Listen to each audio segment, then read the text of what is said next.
Saviez-vous que c'est en exhumant un vieil article du Code civil, datant de 1804, qu'on a réussi à résoudre en 2019 un problème extrêmement moderne puisqu'il est lié à Airbnb?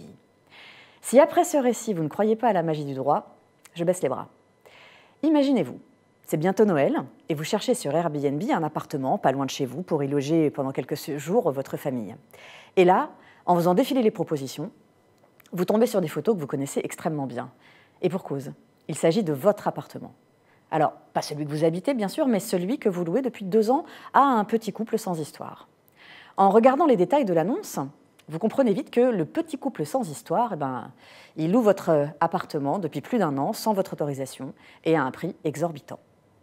Les commentaires des nombreux touristes passés par chez vous en attestent. Alors, bonne nouvelle, vous pouvez désormais récupérer l'intégralité des sommes qu'ils ont perçues grâce à leur petit commerce illicite. Et pourtant, ce n'était pas gagné. Jusqu'à présent, le bailleur qui voulait obtenir réparation devait prouver qu'il avait subi un dommage. Et ça n'était pas toujours facile. Pour peu que les locataires payent régulièrement leur loyer, impossible de prouver un préjudice financier. Et le préjudice moral, oui, éventuellement, si le bailleur a été obligé d'affronter des plaintes des voisins, par exemple. Et encore. Donc le bailleur se retrouvait souvent avec une indemnisation symbolique, voire pas d'indemnisation du tout, tandis que le locataire, lui, avait encaissé parfois plusieurs dizaines de milliers d'euros sur son dos. Le sentiment d'injustice était très fort. Puis, des avocats ont fini par trouver la solution.